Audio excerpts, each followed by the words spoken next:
सहनावतु सहनौ भुनक्तु सह बीजं करवावहै तेजस्विनावधीतमस्तु मा विद्विषावहै।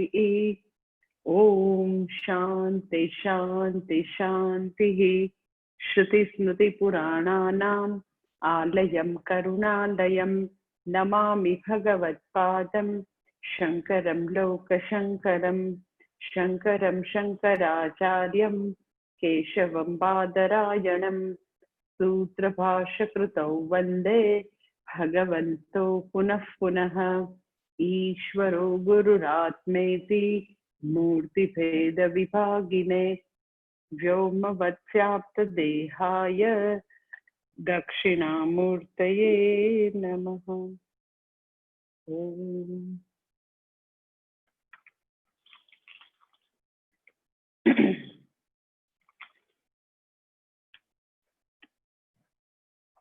ચોથો અધ્યાય 15મો શ્લોક કરવાનો છે। 10મા શ્લોકથી થોડું પારાયણ કરું છું। वीतरागभयक्रोधाः मन्मया मामुपाश्रिताः बहवो ज्ञानतपसा भूता मद्भावमागताः ये यथा मां प्रपद्यन्ते तां तथैव भजाम्यहं मम वर्त्मानुवर्तन्ते मनुष्याः पार्थ सर्वशः काङ्क्षन्तः कर्मणां सिद्धिं यजन्त इह देवताः क्षिप्रं हि मानुषे लोके सिद्धिर्भवति कर्म च चातुर्वर्ण्यं मया सृष्टं गुणकर्म विभागशः तस्य कर्तारमपि मां विद्य कर्तारमव्ययम् न मां कर्माणि लिम्पन्ति न मे कर्मफले स्पृहा इति मां योऽभिजानाति कर्मभिर्न स बध्यते। હવે 15મો શ્લોક કરવાનો છે। एवं ज्ञात्वा कृतं कर्म पूर्वैरपि मुमुक्षुभिः कुरु कर्मैव तस्मात् त्वं पूर्वैः पूर्वतरं कृतं। ચોથો અધ્યાય 15મો શ્લોક ऐसे एवं ज्ञात्वा कृतं कर्म पूर्वैरपि मुमुक्षुभिः कुरु कर्मैव तस्मात् त्वं पूर्वैः पूर्वतरं कृतं। 15, 16 અને 17મો શ્લોક એ ત્રણેય શ્લોકમાં કર્મની ચર્ચા છે અને 18મા શ્લોકમાં આખી જે બ્રહ્મ વિદ્યાનું નિરૂપણ છે એના માટે આ ત્રણ શ્લોક પ્રતિજ્ઞા રૂપે છે। જેવી રીતે બીજો અધ્યાય જે છે ને એમાં તમને ખ્યાલ હશે કે ભગવાનને કર્મયોગનું પ્રતિપાદન શરૂ કરવું હતું એની પહેલા ભગવાને ઘણું બધું પ્રતિજ્ઞા ઘણી બધી ભૂમિકા બાંધેલી। એટલે ભગવાનની આ જે વિદ્યા પ્રતિપાદનની ભગવાનની જે રીત છે એ એવા પ્રકારની છે કે કોઈક એવી ખૂબ જ મોટી વસ્તુ ખૂબ જ મોટા ટોપિકને નું પ્રતિપાદન આવી રહ્યું હોય તો એની પહેલા સરસ એની ભૂમિકા આપે, ભૂમિકા રૂપના શ્લોક આપે। એટલે 18મો શ્લોક જે છે it is very very important શ્લોક હવે આવી રહ્યો છે 18મો। એમાં તો કે બ્રહ્મ વિદ્યાનું તત્વનું નિરૂપણ છે। કેવી રીતે છે તો કે કર્મ વિશે કઈ અને તત્વનું નિરૂપણ છે। કર્મની વાત કરીને તત્વ નિરૂપણ છે। તો એ ખૂબ જ મહાન વસ્તુ હવે ભગવાન પ્રતિપાદન કરશે 18માં। એટલે આ ત્રણ શ્લોક ભૂમિકાના શ્લોક છે। ત્રણે ત્રણમાં કર્મની વાત છે। કર્મ વિશેના જે વ્યાપક ખ્યાલો હોય, સામાન્ય સમજ હોય એવી બધી વસ્તુ આ ત્રણ શ્લોકમાં થોડી વાત કરે છે ભગવાન। અને હવે એ કર્મનું તત્વ કહેશે, એની આ 3 શ્લોકમાં પ્રતિજ્ઞા છે. એટલે કર્મયોગમાં બી એવું કે હા હું તને કહીશ, અને પછી કર્મયોગનું ભગવાન પ્રતિપાદન કરે. તો ભગવદ્ ગીતાનું વિષય વસ્તુ એક કર્મયોગ છે, એક બ્રહ્મ વિદ્યા છે. તો કર્મયોગની જ્યારે શરૂઆત કરી, કર્મયોગ વિશે જે એકદમ જ ઇમ્પોર્ટન્ટ બધી વસ્તુઓ સૌથી પહેલા બીજ રૂપે અને વિસ્તૃત રૂપે પ્રતિપાદિત ભગવાનને કરવી હતી, તો એને પહેલા ભૂમિકા બાંધી. કારણ કે મુખ્ય વિષય વસ્તુ આ બે છે, કર્મયોગ અને બ્રહ્મ વિદ્યા. તો હવે બ્રહ્મ વિદ્યાનું પ્રતિપાદન 18મા શ્લોકમાં આવશે. તો એની પણ આ 3 શ્લોકમાં ભગવાન કર્મ વિશેની સામાન્ય વસ્તુઓ જે જગતમાં છે એની વાત કરીને ભૂમિકા એટ ધ સેમ ટાઈમ પ્રતિજ્ઞા કહે છે કે હું હવે તને કર્મનું તત્વ કહીશ. કર્મના તત્વ દ્વારા બ્રહ્મ વિદ્યાનું પ્રતિપાદન કેવી રીતે? તો કે કર્મ જે છે કરતા વગર તો થવાનું નથી. કોણ કર્મ કરે છે? તો કે હું. એટલે કર્મનું પ્રતિપાદન ઇન અધર વર્ડ, કર્તાનું પ્રતિપાદન in other word you can say કે આત્મતત્વનું પ્રતિપાદન કરશે ભગવાન. અને એની ભૂમિકા માટે 3 નાના નાના શ્લોક છે. શું કહે છે? તો કે એવમ જ્ઞાત્વા પૂર્વૈ મુમુક્ષુભિઃ અપી કર્મ કૃતમ તસ્માत् ત્વં પૂર્વતરમ પૂર્વૈઃ કૃતમ કર્મ એવ કુરુ. અર્જુનને કહે છે કે આ પ્રકારે જાણીને, એવમ જ્ઞાત્વા એટલે આ પ્રકારે જાણીને. આ પ્રકારે જાણીને તો કે આગળના શ્લોકમાં કહેલું છે એ પ્રકારે જાણીને. એવમ જ્ઞાત્વા આપણે પછી જોઈએ શું કહે છે. એવમ જ્ઞાત્વા, જ્ઞાત્વા એટલે જાણીને, આ પ્રકારે જાણીને. પૂર્વેહિ મુમુક્ષુભિઃ અપી, આગળના પૂર્વના મુમુક્ષુઓએ જે રીતે કર્મ કર્યા, પૂર્વના મુમુક્ષુ દ્વારા જે રીતે કર્મ કરવામાં આવ્યા, એ જ રીતે તો કે તું પણ કર્મ કર. જે તારા પૂર્વજોએ જે રીતે કર્મ કર્યું, પૂર્વના મુમુક્ષુએ જે રીતે કર્મ કર્યું, એવી રીતે તું કર્મ કર. કુરુ કર્મેવ તસ્માत् ત્વં પૂર્વે પૂર્વતરમ કૃતમ. આગળના જે મુમુક્ષુએ પ્રાચીન કાળમાં તારા પૂર્વજોએ જે રીતે કર્મો કર્યા એ પ્રમાણે તું પણ કર્મ કર. એટલે જનરલી બધાને એવો વિચાર આવે, સાધકોને ઘણી વાર એવો વિચાર આવે, મુમુક્ષુને વિચાર આવે કે અધ્યાત્મ માર્ગમાં ભણતા જાય, થોડી ઘણી બી ક્લેરિટી આવતી જાય તો એવો વિચાર આવે કે હવે ક્યાં સુધી કર્મ કરવાના, બહુ કર્મ થઈ ગયા, કે હવે અર્થોપાર્જનની જરૂર નથી. અને કર્મ જે છે એમાં તો બહુ જ સમય જાય છે, કર્મની હવે જરૂર નથી, કર્મ ભારરૂપ છે. તો એવો વિચાર બધા સાધકોને આવે. અને અર્જુનનું મન તો પહેલેથી જ એવું જ હતું. શું? તો કે મને યુદ્ધ નથી કરવું, પણ મને યુદ્ધ ભૂમિમાંથી ચાલ્યું જવું છે. એટલે અર્જુનની મનોભૂમિકા તો કે કર્મ કરવા તરફની અત્યારે તો નથી જ. એટલે આખી ભગવદ્ ગીતામાં બીજાથી અધ્યાયથી શરૂ કરીને 18મા અધ્યાય સુધી ભગવાનનું ધ્રુવ પંક્તિ શું હશે? કુરુ કર્મત્વમ તસ્માत् યુધ્યસ્વ ભારત. તમે જોજો લગભગ આવી એની ધ્રુવ પંક્તિ ભગવાનની આવી જોઈએ કે ઘણું બધું પ્રતિપાદન કરીને પછી ઇતિ સિદ્ધમ શું કે માટે તું કર્મ કર. જ્યારે કે જનરલી લોકોને સત્સંગ પછી સ્પષ્ટતા આવે એટલે આવા પ્રકારનું વલણ હોય કે કર્મો ક્યાં સુધી કરવા. તો ઇનવેરિયેબલી લાઈક કે મહાત્મા કે ગુરુજનોનો ઇનવેરિયેબલી એવા પ્રકારનું ઓબ્ઝર્વેશન હોય કે જેટલી વાર આપણને એવું થાય ને કે ક્યાં સુધી હવે, એનો અર્થ એમ કે કર્મ દ્વારા જે પરિપક્વતા આવવાની છે એ હજુ આવી નથી.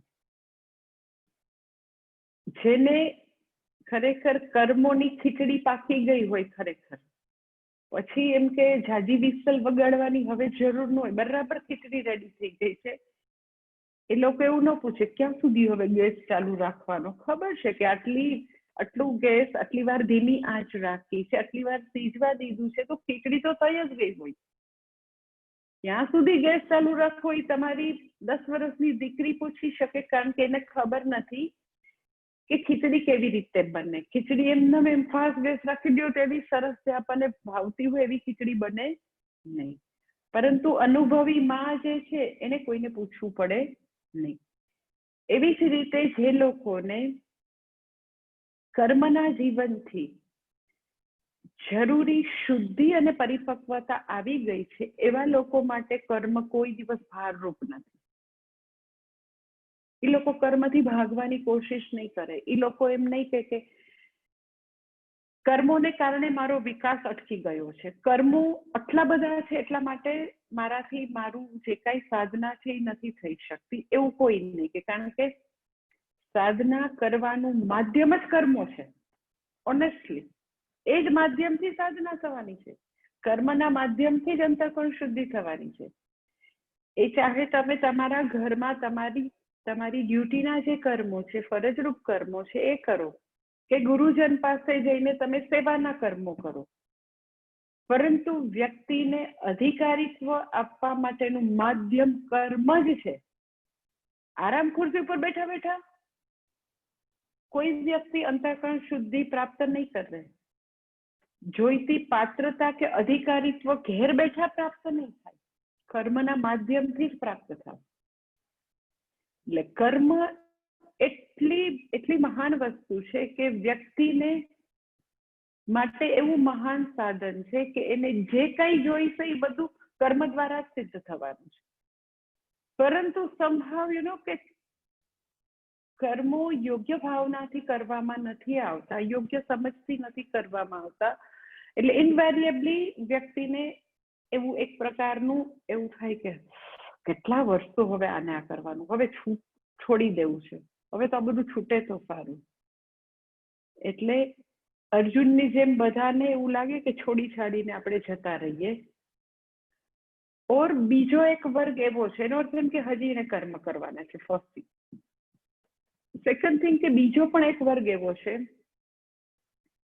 કે જે લોકોને એવી સમજ નથી કે કર્મો જે છે એ મને પાત્રતા આપશે, અંતઃકરણ શુદ્ધિ આપશે, વિદ્યા માટેનું અધિકારીત્વ કર્મથી જ મળશે, એવી બધી કઈ સમજ નથી. શાસ્ત્ર કે ગુરુનો હજી એને સંપર્ક થયો નથી. તો એવા લોકો એક કર્મઠ લોકોનો વર્ગ છે આખા સમાજમાં. કર્મઠ લોકો, એ લોકો એવું ખૂબ જ દ્રઢતાપૂર્વક માને છે કે બધાએ તો કે આખી લાઈફ ખૂબ કર્મો કરવા જોઈએ. કર્મઠ લોકો કર્મ કરતા કરતા તું 100 વર્ષ જીવવાની ઈચ્છા રાખ, એટલે કર્મો તો કરવા જ જોઈએ. આ બધા સંન્યાસી શા માટે કર્મો છોડીને જતા રહ્યા એને સમજાય નહીં.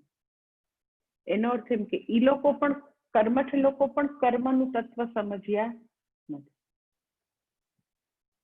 જે લોકોને કર્મ બંધનકારી લાગે છે, કર્મ છોડીને જેને વિચાર્યા વિના ભાગી જવું છે, અર્જુનની જેમ અત્યારે ભગવાન એને પકડી રાખ્યો છે. જો ભગવાને એને ઉપદેશ માટે અત્યારે રાખ્યો ન હોય તો એ ક્યારનો પોતાનો રથ લઈને હસ્તિનાપુરથી ઋષિકેશ જતો રહ્યો હોત.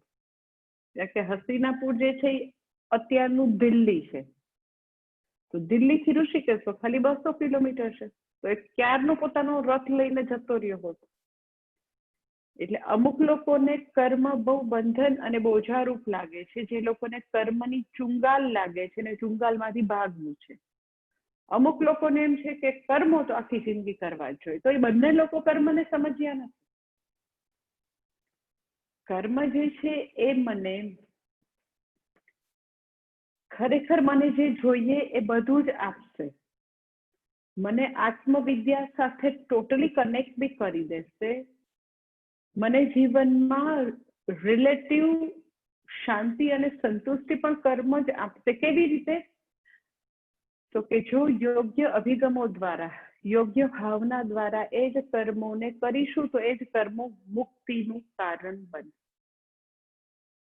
ઇન અધર વર્ડ તો કે લોકો કર્મને જાણતા જ નથી. જ્યારે કે આખી લાઈફ જ્યારથી આપણે સમજણા થાય તો છેલ્લા શ્વાસ સુધી બધા કર્મો તો કરી જ રહ્યા છે, કર્મો વિના તો જીવન શક્ય જ નથી. એટલે ત્રીજા અધ્યાયનું જે વાક્ય છે, નહીં કશ્ચિત ક્ષણમપી જાતુ તિષ્ઠતિ અકર્મકૃત, કર્મ કર્યા વિના કોઈ બી વ્યક્તિ એક બી ક્ષણ નથી રહી શકતી. લાસ્ટ બ્રેથ સુધી કર્મ થવાના, કાયિક, વાચિક અને માનસિક કર્મો તો થવાના જ. છતાં કર્મનું તત્વ સમજતા નથી કે કર્મ ખરેખર શું છે. એટલે કે છે અહીંયા આગળ ભગવાન કહે છે કે એવમ જ્ઞાત્વા એટલે શું? તો કે આગળના શ્લોકમાં જે વાત કરી, એવમ જ્ઞાત્વા એટલે નમામ કર્માણિ લિંપંતિ નમે કર્મ ફલે સ્પૃહા. કર્મ અને કર્મ ફળને આવી રીતે જાણીને, એવમ જ્ઞાત્વા, જ્ઞાતા એટલે જાણીને. આગળનો જે શ્લોક છે ને, નમામ કર્માણિ લિંપંતિ, 14મો શ્લોક, નમે કર્મ ફલે સ્પૃહા. એટલે આ 15મા શ્લોકનું કનેક્શન 14મા સાથે છે. એવમ એટલે આપણે કે આ પ્રકાર એટલે શું?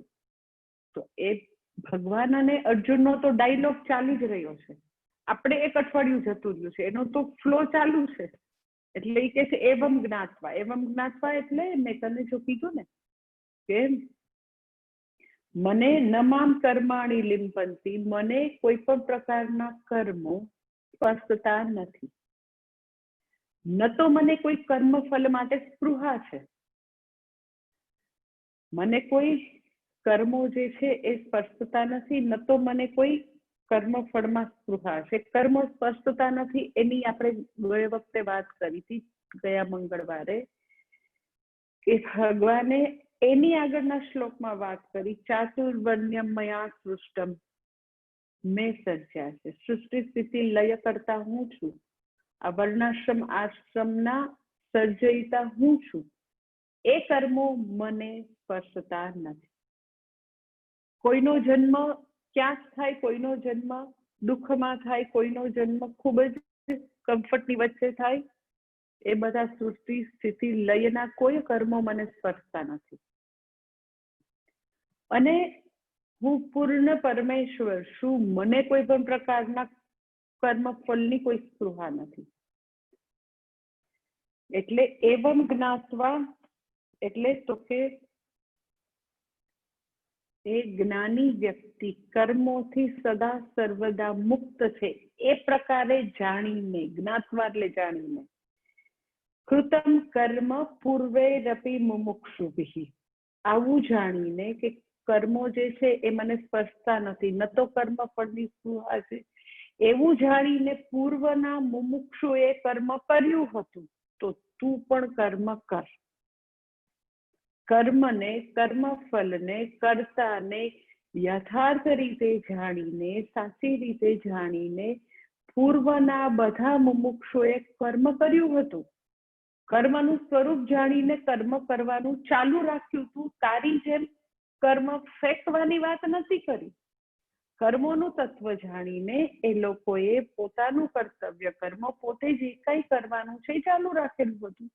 તું શેનું એવી રીતે કહે છે કે મારે આ કર્મ છોડી દેવું છે અને મારે આ યુદ્ધનું ઘોર કર્મ મને નથી કરવું? હજી ત્રીજા અધ્યાયમાં એ ભગવાનને કહે છે, તત્કિમ કર્મણિ ઘોરે મામ નિયોજયસી કેશવ, મને આવા ઘોર કર્મમાં શા માટે તમે નિયોજિત કરો છો, શા માટે મને પુશ કરો છો, જ્યારે કે મને નથી કરવું? તો ભગવાન કહે છે કે તું સાંભળ, પૂર્વના જેટલા બી મુમુક્ષુ હતા એ લોકોએ કર્મને યથાર્થ રીતે જાણીને કર્મ કરવાનું ચાલુ રાખ્યું હતું.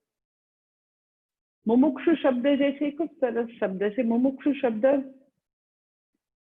જિજ્ઞાસુ માટે પણ વપરાય છે અને મુમુક્ષુ શબ્દ ઘણીવાર જ્ઞાની માટે પણ વપરાય છે.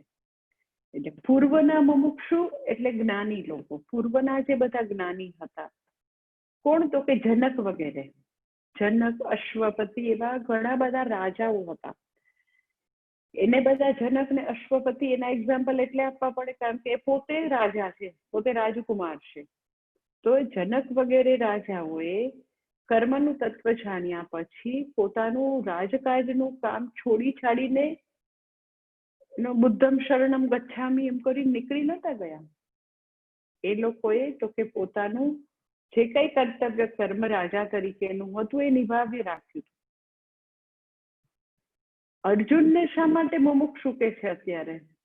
તો કે અર્જુન અત્યારે જ્ઞાની નથી, પણ હા એ જિજ્ઞાસુ જરૂર છે. એટલા માટે ભગવાન એને પણ મુમુક્ષુ કહે છે. પૂર્વના મુમુક્ષુએ કર્યું તું, તું પણ મુમુક્ષુ છો તો તું પણ કર્મ કર. એને શા માટે મુમુક્ષુ કહે છે? કે બરાબર છે, આજ સુધી આર્ત અને અર્થાર્થી ભક્ત હતો, અત્યારે બીજા અધ્યાયમાં સ્પષ્ટ રીતે ભગવાનને શિષ્ય સેહમ શાદીમામ સ્વામ પ્રપન્નમ એવું કહે છે. પોતાનું શિષ્યત્વ જાહેર કરે છે, પોતાને વિદ્યા પ્રાપ્ત કરવી છે એવું પોતે સ્પષ્ટપણે કહે છે. એટલે પોતે વિદ્યાનો ઈચ્છુક છે. જિજ્ઞાસુ એટલે શું? તો કે જ્ઞાતુમ ઈચ્છા. હવે ને વિદ્યા જોઈએ છે, હવે ને ખબર પડે છે કે વિદ્યાથી જ મુક્તિ છે. એટલે પૂર્વના મુમુક્ષુ જે છે ને એ લોકોએ પણ આવી રીતે કર્મનું તત્વ જાણ્યા પછી કર્મ કરવાનું ચાલુ રાખ્યું. તું પણ મુમુક્ષુ છો, તું પણ ચાલુ રાખ કર્મ કરવાનું. કારણ કે કર્મ નહીં કરવાનું જે છે, કર્મોને છોડી દેવાની જે વસ્તુ છે, એવા પ્રકારના જે અભિગમો છે એ કદી એટલે કદી વ્યક્તિને મોક્ષ તરફ નહીં લઈ જાય. આઈ ટેલ યુ, આ એટલી મોટી વસ્તુ છે જે લગભગ લોકો સમજતા નથી. જેને 50, 58, 60 વર્ષે જે કઈ સરકાર નિવૃત્ત કરે ઓર પોતાની મેળે નિવૃત્ત થઈ ગયા હોય, તો બધાને એવી ભ્રામક માન્યતા છે કે કઈ ન કરો ને અને ખાલી આવી રીતે શાસ્ત્ર શ્રવણ કર્યા કરશો ઓર ભક્તિ કર્યા કરશો એટલે મુક્તિ થઈ જશે. નહીં થાય, ઓનેસ્ટલી નહીં થાય. એટલે કર્મ નહીં કરવાનું કદી મુક્તિ તરફ નહીં લઈ જાય. જેને એવું છે ને કે ના ના કર્મો તો પછી એમાં બહુ કાદવમાં ખૂંચવાનું છે, ફલાણું છે, ઢીકણું છે, કર્મોનો જેને ડર છે અર્જુનની જેમ, તો કર્મ નહીં કરવાનું કોઈ દિવસ મુક્તિ તરફ એટલે નહીં લઈ જાય. કારણ કે કર્મો દ્વારા જે આપણને જોઈએ છે એ બીજા કશા દ્વારા નથી મળ્યું. કર્મ દ્વારા જે અંતઃકરણની શુદ્ધિ કે પાત્રતા જોઈએ છે એ એક જ કર્મનું માધ્યમ છે, એક જ આપી શકે એમ છે. બેઠા બેઠા નહીં આપી શકે કોઈ. પરંતુ અધ્યાત્મના ક્ષેત્રમાં આવી વ્યાપક ગેરસમજ છે કે અગર મારે સાધના કરવી છે તો બધું છોડી દેવાનું. પરંતુ અંદર તો હજી બધા જ પ્રકારની અશુદ્ધિ એમનેમ પડેલી છે. ઇટ ઇઝ લાઈક કેના જેવું છે કે તમે કુકરમાં દાળ ચોખા મૂક્યા છે અને તમે ખાલી 5-10 મિનિટમાં પછી ગેસ બંધ કરી દીધો કે ના, એ તો એની મેળે ત્યાં મેં કુકરને આ બધું અંદર મસાલો ને બધું કરી દીધું છે, 10 મિનિટ અગ્નિ રાખ્યો હતો, એ તો એની મેળે થઈ જશે. 50 જણાની ખીચડી છે પણ એવું 5 મિનિટ મેં રાખ્યો તો ગેસ. હવે બધી વસ્તુ એઝ ઇટ ઇઝ ત્યાં ગેસ ખાલી જલાવ્યા વગરના ગેસ ઉપર એની મેળે થઈ જવાની. તો એની મેળે તો અહંકારની ખીચડી પાકવાની નથી. એટલે આવી બધાને વ્યાપક માન્યતા છે કે આપણે આપણી ઘરે 2 વાર વિષ્ણુ સહસ્રનામ કરી લીધું, 11 વાર માળા કરી લીધી, આપણી પૂજા કરી લીધી, પછી આપણે આપણા ઘરે અમારા બેનું કામ કરી લીધું, પછી ગોદડું ઓઢીને સુઈ ગયા એટલે આપણી મુક્તિ 100% નહીં થાય. કારણ કે કર્મ નહીં કરવાનું મુક્તિ તરફ ન જ લઈ જાય. બીકોઝ કોઈ પણ વ્યક્તિ આજના યુગમાં ઉત્તમ અધિકારી છે જ નહીં, મધ્યમ અધિકારી પણ નથી. બધા તો કે સી કેટેગરી મંદ અધિકારી છે. એટલે અંતઃકરણની અંદર એટલી બધી અશુદ્ધિ છે, એટલું બધું તમસ છે, એટલી સ્વાર્થપરાયણતા છે, એટલો મોટો ઈગો છે, એટલી બધી અંદર વસ્તુ પડેલી છે જે વસ્તુઓ આત્મજ્ઞાનની આડે મોટી બધી દિવાલ થઈને ઉભા છે. એટલે જે કઈ જ્ઞાન છે એ માત્ર બૌદ્ધિક લેવલે રહેશે. એટલે કર્મો જે છે એ જ વ્યક્તિને, કર્મો મીન્સ કર્મયોગનું જીવન જ વ્યક્તિને જરૂરી પાત્રતા, અધિકારીત્વ એ જ આપશે. એટલે અકર્મ કોઈ દિવસ, કર્મ ન કરવું એ કોઈ દિવસ લાભદાયી છે જ નહીં, ક્યારેય લાભદાયી નથી કોઈ પણ. ઇવન આઈ ટેલ યુ, અધ્યાત્મ તમે છોડો, ખાલી ફિઝિકલ લેવલે જે લોકો કર્મ કરવાનું મૂકી દેશે ને, તમે જોજો કે એના શરીરમાં કેટલાય રોગ આવી જાય, ખાલી ફિઝિકલ લેવલે. એવા મેં અનેક લોકો જોયા છે કે જેને ઘરે પુત્રવધુ આવી જાય કે લાઈક એને વૃદ્ધ થઈ જાય તો એને કામ કરવાની બહુ આળસ થાય, બહુ ઓછું કામ કરે, તો પછી એને સાંધા દુખે, ઘણી બધી બીજી વસ્તુઓ થાય, સાયકોલોજીકલ પ્રોબ્લેમ થાય. જે એવા બહેનોને લાઈક દાદા ને દાદીઓ 90-95 વર્ષ સુધી એક્ટિવ હોય, કામ કરતા હોય, તો એ લોકોને રોગ બહુ જ ઓછા. કેટલા 95 યર્સ સુધી મેં લોકોને એકદમ સરસ એક્ટિવ લાઈફ જીવતા જોયા છે. પરંતુ સમહાવ અધ્યાત્મમાં આવી કઈક માન્યતા છે, ભ્રમણા છે કે કઈ નહીં કરવાનું, અને આપણે આપણા પાઠ, આપણા જપ તપ કરી લીધા ને એટલે આપણે બહુ મોટા સ્પિરિચ્યુઅલ થઈ ગયા. એક ઓનલાઈન ક્લાસ ભરી લીધો અને આપણી થોડી પૂજા પાઠ કરી લીધું એટલે બધું થઈ ગયું. એટલે કર્મો જે છે, એટલે કર્મ નહીં કરવાનું કોઈ દિવસ લાભદાયી નથી, કદી લાભદાયી, ન તો ફિઝિકલ, ન તો ઇન્ટેલેક્ચ્યુઅલ લેવલે. ઇન્ટેલેક્ચ્યુઅલ લેવલે તમે કામ કરવાનું બંધ કરો એટલે જે રિફ્લેક્સિસ છે ડાઉન થઈ જશે. ઘણા લોકો મને કહેતા, હું કેમ ડ્રાઇવિંગ કરો છો તમે આટલી ઉંમરે? તો મને એમ કે ડ્રાઇવિંગ કરે એટલે રિફ્લેક્સિસ એકદમ જ પાવરફુલ રહે. તો એવા મોટી ઉંમરના લોકો એકદમ મસ્ત ડ્રાઇવિંગ કરે કે ના અમારે છોડવું નથી.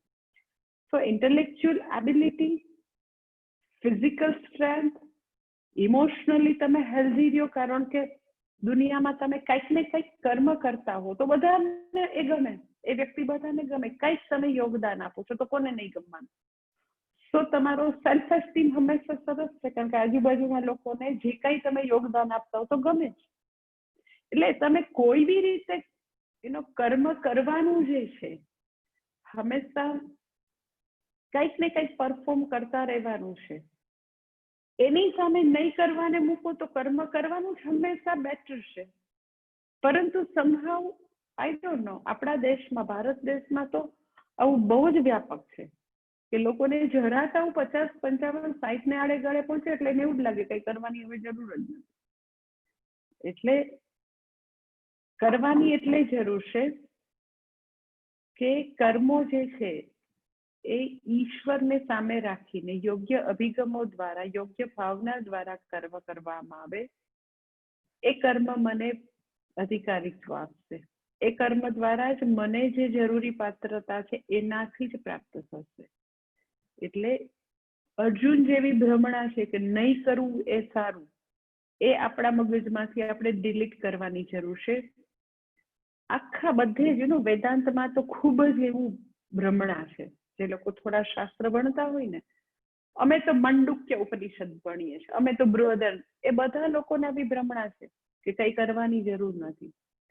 અને ઇનફેક્ટ મેં એવું જોયું છે કે લોકોને આવા પ્રકારની એક આમ સ્પિરિચ્યુઅલ આવી બધી ભ્રમણા આવી હોય કે કઈ કર્મ ન કરતા હોય, એ મહાત્મા બહુ સારા કહેવાય, એ બહુ મહાન કહેવાય. કર્મો નથી કરતા એટલે આવી રીતે એ લોકોને એના સ્પિરિચ્યુઅલ આવી બધી આવી ખોટી એવી બધી યુ કેન સે આવા બધા હોય એક ખ્યાલો. એ તો એક જ જગ્યાએ બહાર જ નહીં નીકળવાનું. એ લોકોને આવું વ્રત હોય છે, બસ એક જ જગ્યાએ 12 વર્ષ સુધી છે. તો 12 વર્ષ 1200 વર્ષથી પહાડો પણ એક જ જગ્યાએ છે, વૃક્ષ પણ 500 વર્ષથી, એ બધા રેડવુડ ટ્રીને પૂછ્યા 1000 વર્ષથી એક જ જગ્યાએ છે, એટલે જ્ઞાની થઈ છે. પણ સમહાવ આવું લોકોને બહુ હોય છે કે બોલતા જ નથી, કેટલા વર્ષોથી મૌન છે. એ લોકોને એક જ જગ્યાએ છે, એ કોઈ કર્મ કરતા જ નથી, કાંઈ પણ નહીં, બસ ત્યાં જ એમ જ આસન લગાવીને બેઠા છે. અને એની સામે એમ કે હિન્દુ ધર્મ માટે, લોકહિત માટે, લોક સંગ્રહ માટે જે મહાત્મા ઘણા બધા કર્મો કરતા હોય તો એ લોકોને એવું થાય કે અરે આટલા બધા કર્મો કરે તો એને કેવી રીતે એમ કે પછી બ્રહ્મચિંતન ક્યારે કરે? આવું આ લોકો કેવું હોય કે અમુક લોકો એવા હોય કે જેને હંમેશા બીજાની જ પંચાત કરવી હોય, પોતાનું કઈ જોવું જ ન હોય, અને દેટ ટુ મહાત્માની આવી વાત કરતા હોય. આટલા બધા કર્મોની વચ્ચે પછી કેવી રીતે થોડું આમ કે કઈ સાધના થઈ શકે? એટલે લોકોને આવો બહુ જ દ્રઢ ખ્યાલ હોય છે કે કર્મ અને જ્ઞાન જે છે બે એકબીજાના ટોટલી વિરોધી છે. ઈશ્વર પ્રાપ્તિ કે જ્ઞાન પ્રાપ્ત કરવું એ કઈ ન કરો તો જ થઈ શકે. જ્યારે કે હકીકત શું છે તો કે કર્મરૂપી વાહન દ્વારા જ મુક્તિ મળવાની છે. કર્મોને છોડીને એવી કોઈ મુક્તિ જેવી વસ્તુ છે જ નહીં. એ અમસ્તુ બુકિસ નોલેજ છે, વાણી વિલાસ છે, ઇન્ટેલેક્ચ્યુઅલ જિમ્નેશિયમ છે, કાંઈ જ નથી. એ વ્યર્થ વસ્તુ છે, વ્યર્થ, ટોટલી વ્યર્થ. કારણ કે યોગશાસ્ત્રમાં, વેલ્યુઝમાં, કર્મયોગમાં જે કઈ ભણો એ ખરેખર છે કે નહીં એની પ્રેક્ટિકલ લેબોરેટરી શું છે? કે આપણને ગુસ્સો નથી આવતો, કોઈ પણ લોકો આપણી આજુબાજુ હોય તો આપણને દ્વેષ નથી થતો, તો શું તમે ખુરશી પર બેઠા બેઠાની પ્રેક્ટિસ કરવા? તમે આશ્રમમાં આવો ને 10 માણસો સાથે હું તમને ટીમમાં કામ આપું એટલે તમને ભાન પડી જાય કે એકદમ લો ઇન્ટેલેક્ટ વાળા હોય ત્યારે બી આપણી મગજની કમાન્ડ છટકે નહીં ને, શાંતિથી બોલવું, આપણે આપણા ગુસ્સાને કંટ્રોલમાં રાખો. એ શું છે, તમે કામ કરો તો ખબર પડે. બેઠા બેઠા તો બધા ડાઈ ડાઈ વાતો કરી શકે. લોકો બિલકુલ ઇડિયટ જેવી વાત કરે તો પણ આપણે શાંતિથી જે પરફોર્મ કરવાનું એ કરતા રહીએ, એ 9 જણાની કિલબિલાટને ન સાંભળીએ. તો કર્મો જે છે એ મને ખરેખર ક્ષેત્ર આપે છે. જે કઈ ભણીએ છીએ એ ભણેલી મારા જીવનમાં આવેલી છે કે નહીં એના માટેનું ક્ષેત્ર તો કર્મ છે. આખી મોટી લેબોરેટરી છે આખો સંસાર. જ્યાં બી તમે કર્મ કરો એ બધી લેબોરેટરી છે. આપણને ખબર પડે કે આપણને કર્મ કરતી વખતે કેટલી ઘડી ભગવાનની યાદ આવે છે, કેટલી ઘડી આપણો અહંકારનું સામ્રાજ્ય આવી જાય છે. તો ટેબલ ખુરશી ઉપર બેસીને લખ્યા કરીએ અને ખાલી મનન કર્યા કરીને કર્મ કરવાના ન કરીએ તો તમને લાગે છે કે આપણને કોઈ પણ પ્રકારનું ન તો કર્મયોગનું જીવન આવે ન તો બ્રહ્મ વિદ્યા આવવાની. ખાલી યુનિવર્સિટીના પ્રોફેસર પીએચડી થઈ જાય એમ આપણે કદાચ પીએચડી લેવલનું આપણને જ્ઞાન થઈ જાય જરૂર, એવું એવા પ્રકારનું જસ્ટ શાબ્દ જ્ઞાન થઈ જાય. એટલે કર્મ જે છે એને યથાર્થ રીતે સમજવા પડે. એટલે જે લોકો કર્મઠ લોકો કે કર્મો જે છે એ તો કરવા જ જોઈએ, કર્મો કર્યા વિના તો ચાલે જ નહીં. એટલે કર્મોને સમજ્યા વિના, ભગવાનને સામે રાખ્યા વગર કર્મો કરવાનું છે, એ લોકો પણ કર્મને સમજ્યા નથી. અર્જુનની જેમ કર્તવ્ય કર્મના ભયથી કર્મો છોડી દેવા કે કર્મો જે છે આવા ઘોર કર્મો મારે નથી કરવા, એવી રીતે જે છોડીને જવાનું કહે છે એ પણ કર્મોને સમજ્યા નથી. એટલે ભગવાન અહીંયા આગળ 15મા શ્લોકમાં અર્જુનને એટલા માટે કહે છે કે તું કર્મ કરવાનું ચાલુ રાખ, કારણ કે તારા પૂર્વજોએ કર્મ કર્યું છે. એ લોકોએ એ બરાબર જાણતા હતા કે ન મામ કર્માણી લિંપંતી ન મે કર્મ ફલે સ્પૃહા. બરાબર કર્મ અને કર્મફળના તત્વને સમજતા હતા, છતાં પણ એ લોકોએ કર્મ કર્યું. તો તું પણ કર્મ કરવાનું ચાલુ રાખ. અને એ જ વસ્તુ હજી ભગવાન આગળ 16 અને 17 કહે છે. 16મો શ્લોક છે.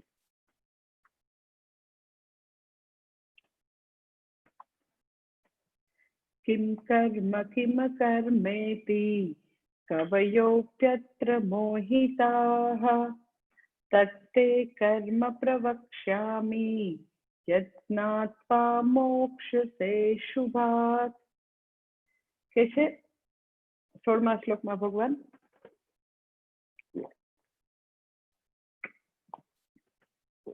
કિમ કર્મ કિમ અકર્મ અત્ર કવયઃ અપી મોહિતાઃ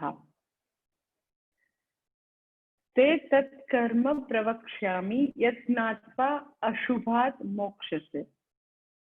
કે કર્મનું તત્વ શું છે અકર્મનું તત્વ શું છે એ અંગે તો કે કવિઓ પણ મોહિત છે. કવિઓ પણ એને યથાર્થ રીતે જાણી શક્યા નથી. માટે તત્કર્મ પ્રવક્ષ્યામિ, માટે એ કર્મ વિશે હવે હું તને કહીશ. ધીસ ઇઝ પ્રતિજ્ઞા. આને પ્રતિજ્ઞા કહેવાય કે હવે હું તને કહીશ. ક્યાં તો કે 18મા શ્લોકમાં કહીશ. આગળ કહેશે. હજી 16-17 બધે પ્રતિજ્ઞાના વાક્યો જ આવે છે. કર્મ શું છે, અકર્મ શું છે એના વિશે તો કે કવિઓ પણ મોહિત છે. તત્તે કર્મ પ્રવક્ષ્યામિ, એ કર્મ વિશે હું તને કહીશ. શા માટે કહીશ? એ જાણીને મને શું મળશે? તો કે યત જ્ઞાત્વા મોક્ષસે અશુભાત, એ જાણીને તું અશુભ કે દુઃખમાંથી તું હંમેશ માટે મુક્ત થઈ જાય. એટલે કર્મનું તત્વ શું છે એ પણ કહીશ, અકર્મનું તત્વ છે એ પણ હું તને કહીશ. અને કર્મ અને અકર્મ વિશે કવિઓ પણ મોહિત છે. એ વિશે તું જાણીને હંમેશ માટે દુઃખમાંથી, અશુભમાંથી મુક્ત થઈશ. હવે કે છે કર્મ અને અકર્મ વિશે તો કે કવિઓ પણ મોહિત છે. કવિ જે છે આપણે જે સેન્સમાં કવિઓને, કવિ શબ્દ આપણને જે અર્થ છે જ્ઞાત અર્થ, એ અર્થ ભગવાન નથી કહેતા. આપણા બધા લિટરેચરમાં જુદા ગુજરાતી, હિન્દી સાહિત્યના જે બધા કવિઓ હોય એની વાત નથી કરતા. કવિ શબ્દ જે છે એનું પેલું વ્યુત્પત્તિ હશે કવિ એટલે ક્રાંતદર્શી. ક્રાંતદર્શી એટલે શું? તો કે જે વ્યક્તિની દીર્ઘ દ્રષ્ટિ છે, જેનામાં શાસ્ત્રની દ્રષ્ટિ છે, એ કવિઓ છે. જે બધી અમસ્તી ખોટી કવિતાઓ લખ્યા કરે છે દુનિયામાં, કવિના સંમેલન કરીને બધા શેર શાયરી કરતા હોય, એની વાત નથી. કવિ જે છે ભગવાનનું પણ નામ છે કવિ, ક્રાંતદર્શી, જેના પાસે શાસ્ત્રનું પૂર્ણ વિઝન છે. એવા લોકો કે જે શાસ્ત્ર ભણ્યા છે, જેની પાસે શાસ્ત્રની દ્રષ્ટિ પણ છે, જે લોકો તો કે ગ્રંથને સમજે છે, એટ ધ સેમ ટાઈમ ક્રાંતદર્શી એટલે ગ્રંથ અવધારણ શક્તિ પણ છે, એ કવિ છે. ગ્રંથ અવધારણ શક્તિ એટલે શું? તો કે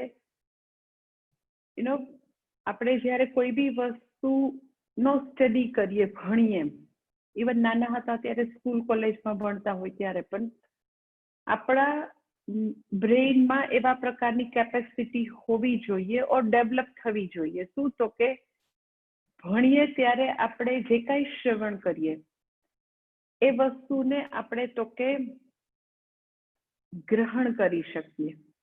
જ્યારે સાંભળીએ ત્યારે ગ્રહણ કરી શકીએ.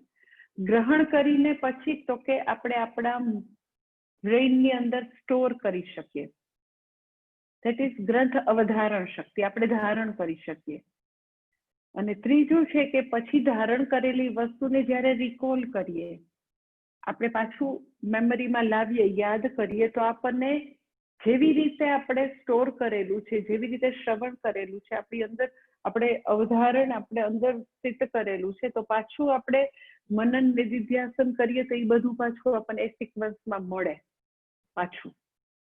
ધેટ ઇઝ કોલ્ડ તો કે ગ્રહણ શક્તિ, અવધારણ શક્તિ, અને પાછી સ્મૃતિ શક્તિ, અને પાછું તો સ્મૃતિને પાછી આપણે યાદ કરીએ તો એ બધી વસ્તુ પાછી યાદ કરી શકીએ, બોલી શકીએ. એ બધું લક્ષણ કોના છે? તો કે કવિના. ક્રાંતદર્શી, ગ્રંથ અવધારણ શક્તિ. એટલે એક ટોપિક હોય, એ ટોપિકને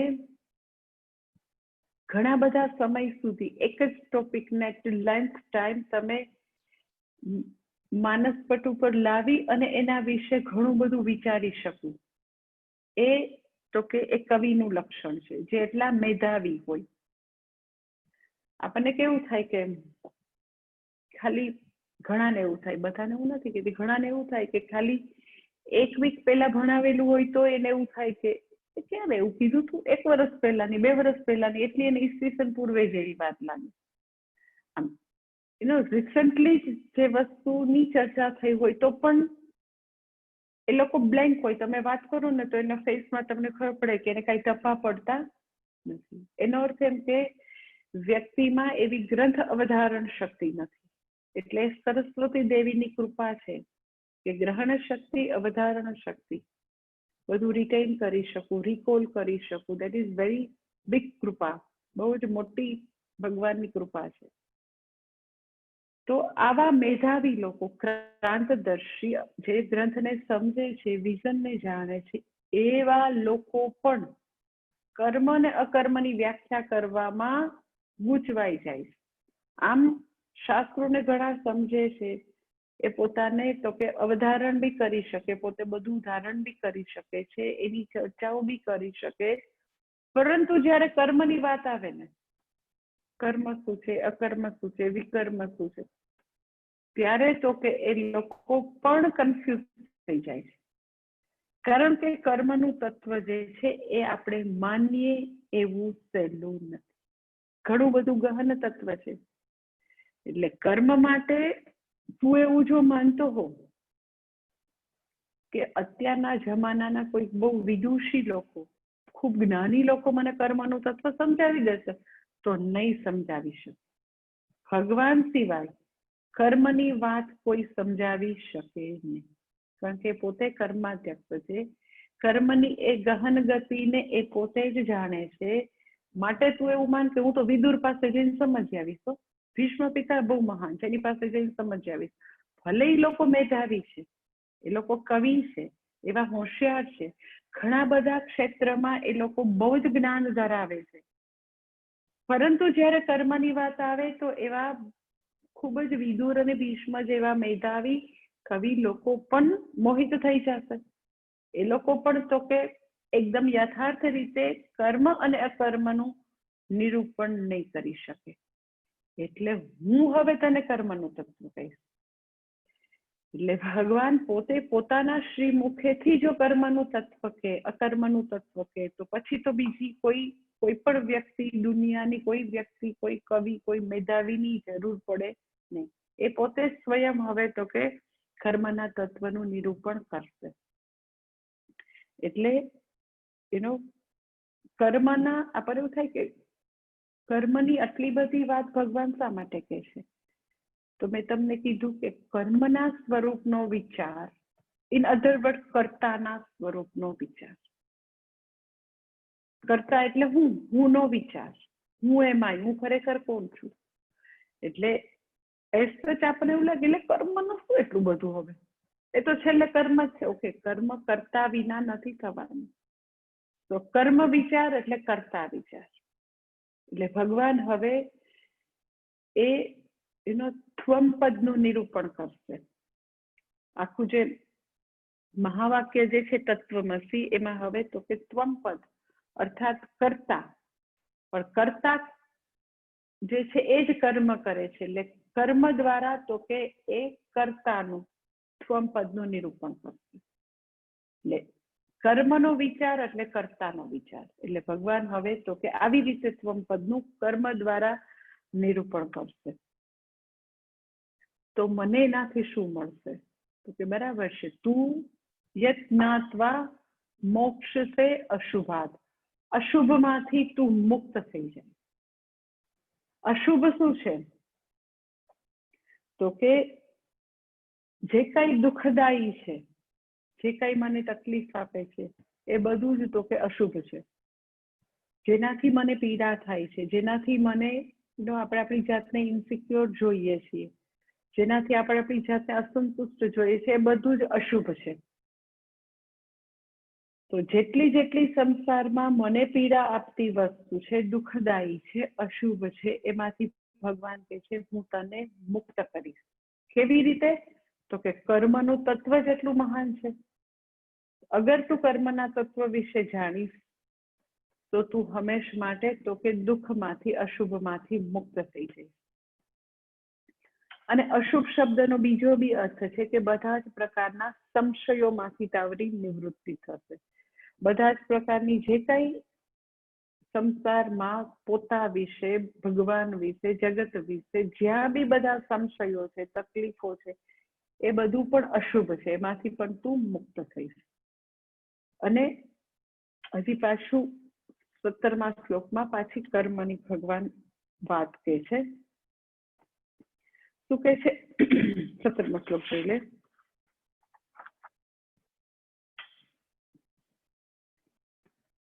કર્મણો અપી બોધવ્યમ બોધવ્યમ ચ વિકર્મણઃ અકર્મણશ્ચ બોધવ્યમ ગહના કર્મણો ગતિઃ. કે છે ભગવાન કહે છે અકર્મણ અપી બોધવ્યમ. બોધવ્યમ એટલે જાણવું જોઈએ. અકર્મ વિશે પણ જાણવું જોઈએ. પછી બોધવ્યમ ચ વિકર્મણ, વિકર્મ વિશે પણ જાણવું જોઈએ. બોધવ્યમ એટલે જાણવું જોઈએ. અકર્મણ ચ બોધવ્યમ, અકર્મ વિશે પણ જાણવું જોઈએ. શા માટે? તો કે ગહના કર્મણો ગતિ.